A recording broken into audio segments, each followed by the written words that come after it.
Okay, Chapter 4 is a fairly large chapter, so we're going to try to obviously work through it. I'm going to have to do this in two parts. But so let's go ahead and get started. Talk a little bit about life insurance, but before we get there, let's talk about essentially the job of financial services and quite frankly, just a kind of a little review of the finance world itself. There's really three basic markets in financial services, right? I mean, you have wealthy people, middle income America, and you have low income people. So let's kind of start at the bottom. Low income people really have very little need for financial services. I mean, really, if they do need anything at all, they get their assistance from the government one way or another. So there's very little need at that level. So that really leaves us with wealthy folks in middle income America.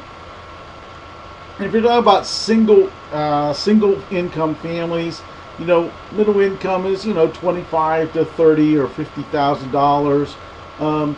The married households are more the the $50,000 to $100,000 group. But wealthy people, I mean, those families that have income over, let's just say $150,000, is essentially only about 3 to 4% of the population. So the vast majority of folks that need financial services are really middle income families. So if you want to work gearing your efforts towards wealthy folks, I mean, you obviously have much higher profit potential per client, but you also have fewer clients.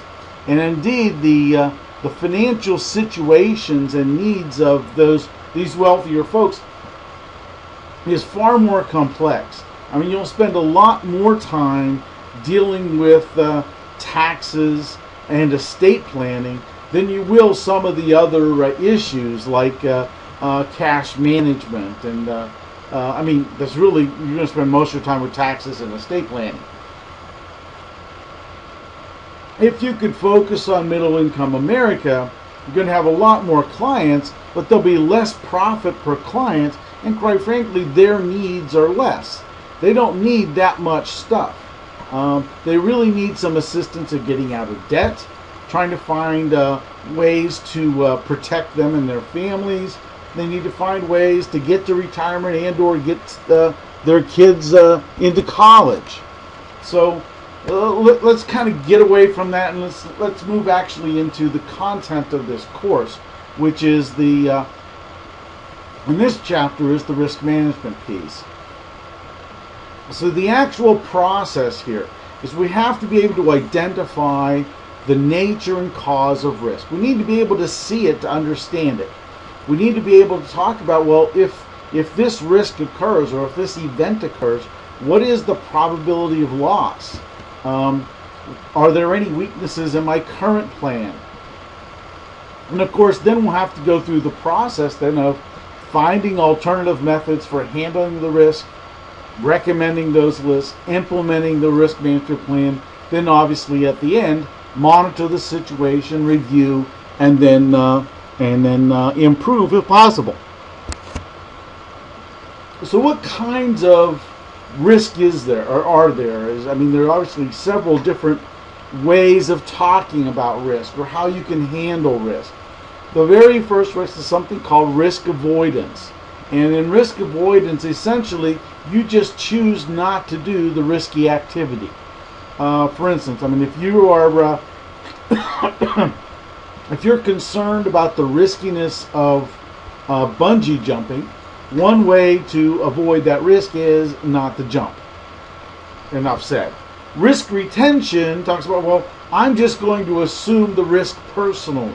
Now, we can do this voluntarily, or quite frankly, for some people, it's involuntarily.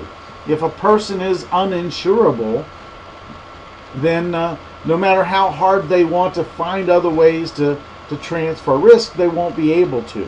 But essentially, if it's a very low cost factor, if it doesn't happen very often, then I might want to just assume the risk personally. Risk reduction, though, talks more about taking actions, right? We can do loss prevention types of things, smoke detectors, burglar detectors. those kinds of things help us to control and possibly prevent, if not a small event, it can certainly prevent things from getting into very large events. Another way is possibly to spread out risks. Insurance companies do this. You know, if you wanted to, if you called up an insurance company and say, hey, I want $10 million worth of insurance.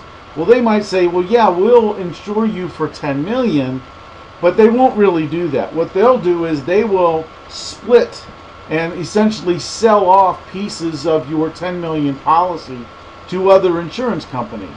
So in the end, they may be subjected, let's say, to $1 million, and there are 9 other insurance companies who are part of this protection plan, and they ultimately pay this insurance company $9 million. They have the $1 million, so you ultimately get your $10 million.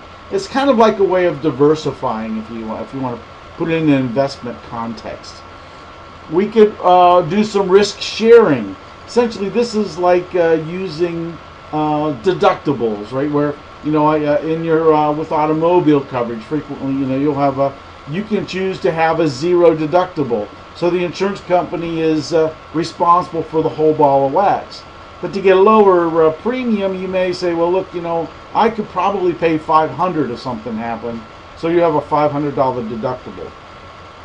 And finally, risk transfer has to talk about the idea of just purchasing insurance or hedging in the business world with contracts. So again, what's the process? We need to identify the kind of risk that we have. What are the potential property losses? We have to determine how much, if anything, I'm willing to assume. And then once I've decided how much I'm willing to assume, I then have to pick which of these handling techniques I would like to use to manage this risk level. There's a brief little table here that kind of shows this. If the risk occurs, if some event occurs and it's very risky and it has high severity, that is, there's a huge penalty if this risk occurs. I mean, it kind of depends. If it never happens, you may want to transfer or share some of that risk. But if it hardly ever, if it has a very high frequency, you just might want to avoid that risk. So here we can kind of talk about what kinds of handling techniques we could use based on the penalty if the loss occurs and the frequency at which those losses could ultimately impact us. Your book has this little table. I kind of squeezed it into a little table here so we could see it. But in general, it's kind of a nice table because it talks about what strategies are available for managing risks. So I just kind of highlighted the death thing here since we're talking about life insurance, and obviously, you know, what happens if a person dies, right? They could lose income. There are final expenses that are due. So what strategies? Well, you have personal strategies, private strategies, and public strategies. So on the personal side, you know, you have savings that could take care of this. Estate planning could take care of some of these issues. You also, on the private side, could buy private insurance, life insurance, if you will. And then, of course, on the public side, there's Social Security's survivors' benefits that could possibly be available. So this, again, gives us a little idea of what products are out there to assist us with different types of risks, the events that might impact us. So again, just kind of looking at this whole process, if there is a risk, we have to decide what kind is. Is it a pure risk or is it speculative? A speculative risk is gambling. You can't insure against gambling losses. Those risks are actually uninsurable. But you know, if it's a pure risk, it could possibly be uninsurable. But if it's insurable, there are really 3 kinds. There's personal, property, and liability risks. How you handle those are different products. Life insurance and health insurance are personal. For property, you can either do it directly or indirectly. And of course, liability insurance could be for property damage, and it could be for bodily injury. So let's get away from the talking about risk in general and start focusing a little bit on life insurance. The key reason for buying life insurance is to meet financial obligations. I mean, if you kind of think about what happens when a person passes, I mean, the purpose, at least this is certainly my opinion of it, is I don't want my family to be financially destitute should something happen to me. I want to make sure I'm there to take care of things. So I want to make sure that I have enough funds to pay off my final expenses, any estate taxes, etc., administration costs. I want to be able to provide some income possibly for my spouse, children, maybe some other dependents. I mean, those are really the things that are most important. I want to be able to pay off all my debts.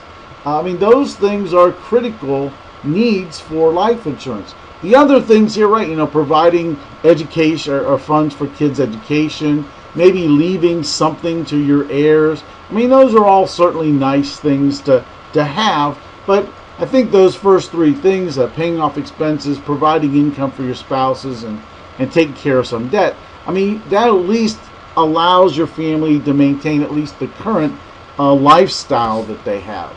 But there could be other uses. I mean, life insurance is quite reasonable and very important for businesses, right? We need to, what happens if we lose a key employee? What if an owner dies, right? We need to have something to help with the transfer of the business itself. We may want to provide funds for a charity. There may be for employees. You want to make sure that we can continue on their salary should something happen to the owner, right? Again, we just may want to provide other. These aren't the normal things that we think about with the life insurance, especially with respect to personal life insurance. So, what are the main objectives? The main objectives is to determine how much insurance to purchase and which insurance offers the best value. As a secondary objective, we could treat life insurance as a form of savings. However, my experience with it is this is just a very poor investment vehicle for lots of reasons. Either the returns are very low and or the expenses are very high. There are other ways that you could invest and potentially end up with greater levels of return on your investment dollars. One of the things that I've learned over time is this idea of something called the theory of decreasing responsibility. And this is essentially how it works. It says, look, in the early years, you don't have very much money. But in the early years, you also have a lot of responsibilities. There's things that you need to cover and protect.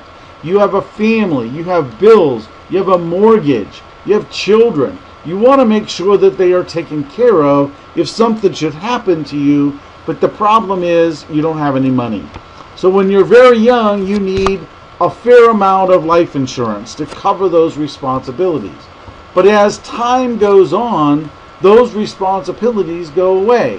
The kids grow up, they go to school, they graduate from college, you pay off your mortgage, right? So when you get to retirement, you really don't need life insurance. What you need at retirement is cash so that you can live your golden years in retirement. So the idea of life insurance should be something that really follows your lifestyle, something that follows the way you're going to, your life cycle, if you will. And most life insurance as marketed in the United States is not that kind of life insurance. And we'll talk about that as we go through this chapter. The first kind of life insurance we can talk about is something called term insurance. And again, keep in mind this, the red documents here are things that I've added to this presentation, just because I guess it's my opinion, but I think it's most of the things that I'm going to say here are fairly accurate and really reflect the way middle income people think. Frequently, people talk about term insurance as it's rented. You're renting insurance, and of course, nobody wants to rent insurance. But the reason they use that phrase is because renting sounds bad. So essentially it's just talked about as rental because they want you to make it sound like it's a bad choice because you don't own it. Well, you do own it. You buy it, you own it. It's sort of like car insurance, right? I mean, you wouldn't drive a car without car insurance, and of course you don't get anything from having car insurance, right? You pay the premium. If you don't wreck, you don't get anything back, right? Term insurance can be renewed, after a certain expiration. You can increase it, or you can continue it on, if you will. They also make the statement say premiums will be lower in earlier years, but they jump dramatically later. Well, better phrased is, as we get older, any continuation will cost more.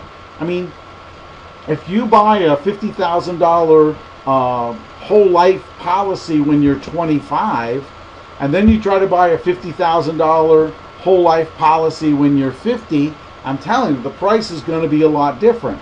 As you get older, believe it or not, we get closer and closer to dying, so the cost goes up.